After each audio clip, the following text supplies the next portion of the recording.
So what's up mga ka-idol? This is Aniver TV again. So kumusta naman kayo dyan mga ka-idol? So syempre kung napadaan lang kayo dito sa aking YouTube channel mga ka-idol, ay huwag nyo naman kalimutan paki-subscribe na lang at paki-click yung notification bell button and click all para ma-update pa kayo sa mga i-upload pa natin dito. So yun, nag-upload na rin ako sa Facebook page mga ka-idol. Paki-follow na lang at paki-like yung mismong video. So, yun. Sa episode natin ngayon ay ito yung mga worst players sa NBA ngayon season. So, talagang ibig sabihin ito mga ka-idol ay pinakapangit na pinapakita sa kaniyang team mga ka-idol. So, ang sabi pa nga dito ay mas mabuti pa nga itong si Thanasis Antetokounmpo mga ka-idol. So, ibig sabihin, mas maganda pang itong pipiliin kaysa iba na ipapakita natin dito sa video na ito mga ka-idol. So, yun. So, ang video na ito mga ka-idol ay galing kay Triviops. So, kung gusto niyo yung ganitong content, bisitahin po yung kanyang YouTube channel mga ka-idol. Triviops mga ka-idol. Yun. So, manap na ng pwesto para sabayin nyo ako. Mas lalo pang maintindihan yung video natin kung sino-sino mga player na ito. So, i-play na natin mga idol. Bago ang lahat, luma muna. Kung maalala nyo dati, si Brian Scalabrine, tinatag siya dating isa sa worst player sa NBA. Ito lang yun, worst player siya sa NBA pero kaya niya maging best player sa ibang liga. Nasa 11 years din siyang naglaro sa NBA at isang beses lang siyang lumagpas ng 20 minutes per game. Ito yung 2005 season. Nanalo pa siya ng championship noong 2008 para sa Boston Celtics. Nung nag-retire siya, tinatag pa rin siyang worst player nun at gumawa siya ng challenge kung sino ang makakatalo sa kanya sa one-on-one na minamalang niya yung mga kalaban niya nun. Kahit tinatag si Brian Scalabrine na worst player sa NBA dahil nga nababangko siya, hindi nakakapaglaro, minsan comedy pa nga, pero nasisecure niya yung kontrata dahil tinatag naman siya na best teammate. Siya yung equalizer ng isang team sa locker room at sa bench. Kumbaga siya yung bridge sa pagitan ng young player at veteran, role player at mga superstar. Yung tinatag ngayon na worst player ng NBA base sa contract, comments ng mga analyst, fans at kahit yung dating mga NBA player. Unahin natin si Thanasis. Siya yung modern era na Brian Scalabrine. Tinatag siya ngayon na worst player ng NBA. Pero kung gagawing import to sa PBA, maging worst player pa kaya siya dun. Malakas na. Ang naging komento pa nga ni Charles Barkley noong nakaraan, mas safe pa ang trabaho ni Thanasis kumpara sa mga nagtatrabaho sa Supreme Court. Yung iba mga fans naman, ginagawa ng memes ni Thanasis. Yung dati pa, yung kay Adrian Griffin, na kaya di umano siya tinanggal bilang head coach dahil gusto niyang alisin si Thanasis. Pero wala namang power doon si Adrian Griffin na magtanggal ng player dahil nga GM ang may trabaho nun. At sinabi rin naman na hindi yun totoo. Base kay Thanasis, nung off-season, nire-recruit siyang kunin ng Knicks. Dito talaga siya nagsimula dahil ang New York ang nag-drop sa kanya ng 2014 sa second round. Originally, dapat kabatch na si Giannis noong 2013. Pero nag-withdraw siya at hindi sumali. Nagpunta muna siya o naglaro sa G League para sa Delaware. Pagka-drop kay Thanasis, binitawan talaga siya ng Knicks sa final roster at dito siya nag-sign sa G League team nila. Dahil ang Knicks ay umaasa na si Thanasis ay magiging katulad ni Giannis. Kahit yung agent nga ni Thanasis nagulat pa nung pinili ng Knicks sa draft itong si Thanasis noong 2014. Sa G League, dinala siya ng team para i-develop na nung hindi mangyari yung balak ng Knicks, yung tinanggal yung head coach dun sa G League team nila. Dito naman kinuha si Thanasis para sa 10-day contract ng Knicks noong 2016 na hindi naman maganda yung nilaro at binitawan din agad. Sa 2 taon niya sa G League, si Thanasis ay naging member ng All-Defensive Team. Pero hindi pa rin ito yung in-expect ng Knicks na gusto nila mangyari. Nag-sign naman si Thanasis sa Europe mula 2016 hanggang 2019 na dito naman siya kinuha ng Bucks sa lineup para mapasaya si Giannis. Nung kasing time na yon, si Giannis ay pipirma na ng another contract extension. Na maraming umaaligid nun kay Giannis at sabi nga ng management, gusto nilang mapasaya si Giannis para magstay pa rin sa Bucks. Nasa mahigit 4 na season na rin naman si Thanasis dito sa Milwaukee Bucks pero ni isang season hindi pa siya nag-average ng 10 minutes per game. Kaya nga sinabi niya nung off-season ng 2023, di umano dapat aalis na siya ng Bucks at lilipat ng Knicks dahil gusto rin naman niya makapaglaro, gusto rin naman niya maramdamang importante siya sa team, pero tama lang din ang ginawa ni Thanasis na mas pinili niya ang Bucks dahil siguradong tanggal siya sa Knicks. Si Evan Fournier nga hindi nakapaglaro dun. Worst player si Thanasis kung pagbabasihan inside the court, pero katulad ni Brian Scalabrine off the court yung value niya. Better teammate at locker room player. Yun kasi ang binabayaran dito kay Thanasis.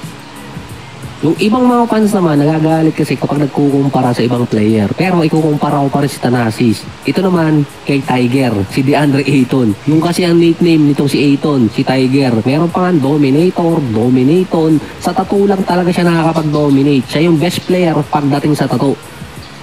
Sinunod lang niya yung sinabi ni Looney, ipatato mo. Kaya yun, nilagay sa katawan. May average si Ayton na 13 points at 10 rebounds per game.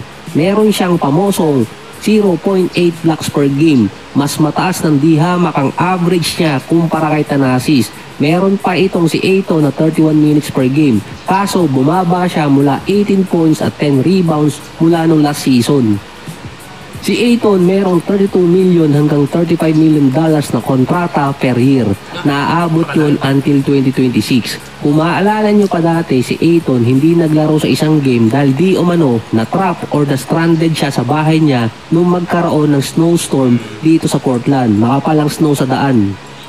Mga first week ata ng January yun ngayong taon. So okay lang yun for safety. Ang nagtaka doon yung mga fans, yung report na di umano sinubukan pang sunduin ng team si Ayton sa bahay nila para makapaglaro versus Nets. Ang pinagtataka doon ng mga fans, paano nakapunta yung ibang players sa arena at si Ayton hindi. Yung isa pa, paano susunduin ng team si Ayton kung natrap na nga siya sa bahay niya dahil sa snow? At paano babalik yung team na kasama si Ayton papuntang arena? Ang naging comment doon ng ibang mga fans at mga analysts at yung ibang mga nagra-write-ups din, tinopak na naman si DeAndre Ayton. Sinundan nyo ng ibang report na hindi sasama si Ayton sa ibang mga road games nila dahil mayroong injury. Nung tinanong naman si DeAndre Ayton kung anong masasabi niya sa mga report na wala siyang improvement na nangyari sa kanya sa Portland since malipat siya dito na dapat siya na ang main man, ang sinagot doon ni Ayton, wala siyang dapat patunayan dahil max contract player na siya. Na itutuloy lang niya na maging max contract player kung makakakuha pa siya ng max contract ulit dahil nga sa mga report sa kanya.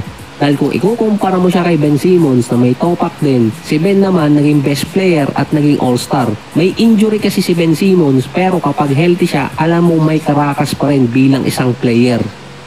Ang sinabi kasi dati ni Dominaton, este si Dominator, este si Ayton, I bring dominance, my name is Dominaton. Kaya nga, sinabi ng mga fans na si Ayton nakakapag-dominate lang sa tato. Yan kasi ay kasabay ng report dati sa Suns na hindi na makayanan ng Phoenix yung ugali ni Ayton kaya tinrade na ng off-season. Si Ayton din ay hindi ang best player sa Portland, hindi rin ang best player ngayon or best big man sa NBA at hindi rin siya ang best teammate. Si Jordan Poole naman gusto maging best player na pagbigyan, naging worst player naman ngayon sa Wizards. Nadamay pa si Kuzma dahil silang dalawa ang worst duo pagdating sa plus-minus rating. Hindi siya max contract katulad ni Ayton, hindi rin naman masasabing bangko na player katulad ni Thanasis, kumbaga naging integral part siya ng isang team para maging champion. Kahit nga si Kevin Garnett nayari din ng maling akala dahil ang unang sinabi niya si Jordan Poole ang magiging next James Harden. Ngayon naman sinabi ni Kevin Garnett walang puwang sa NBA si Jordan Poole, hindi rin siya ang best teammate kung ano-anong extracurricular activity ang ginagawa niya, lalo na nung early part ng season. Pinag-isipan agad i-trade ng Wizards si Jordan Poole habang may value pa dahil hindi siya pang franchise player. Meron siyang average na 15 points, 3 rebounds, 1 steal at 30% sa 3-point area. Sa last 7 games pa ni Jordan Poole, yun ang worst game niya ngayong season. Na-0 pa siya sa isa sa mga game na yun. Naglalaban niya yung si Thanasis at si Poole para sa MVP sa show ni Shaq. Si Jordan Poole kasi pwede pa makabawi sa karir niya. Huwag lang niyang gagawin yung ginawa ng ibang players na nagkaroon ng kaso. Ang isang problema kasi kay Jordan Poole, happy-go-lucky. Lalo na nung nakakuha siya ng kontrata sa Golden State. Ang naging issue di umano kay Jordan Poole, yung lifestyle niya.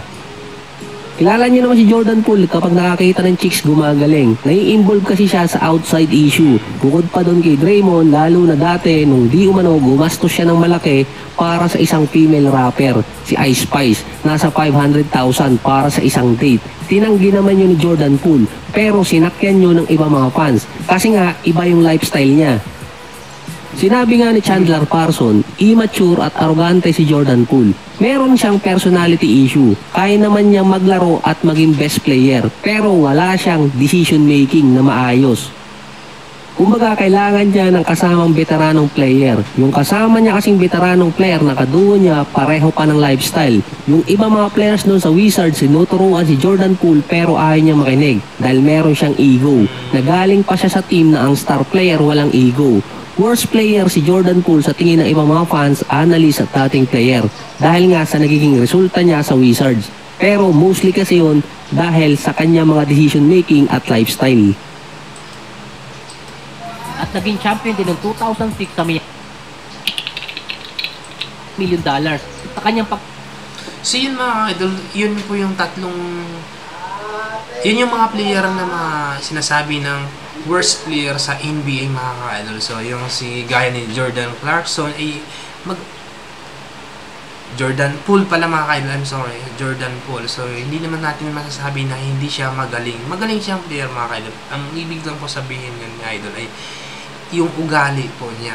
So yun, nadamay po si Kyle Kuzma mga ka-idol. So sana nagustuhan niyo pong video mga ka-idol. So hanggang dito na lang po. Maraming salamat po sa inyong pagpanood.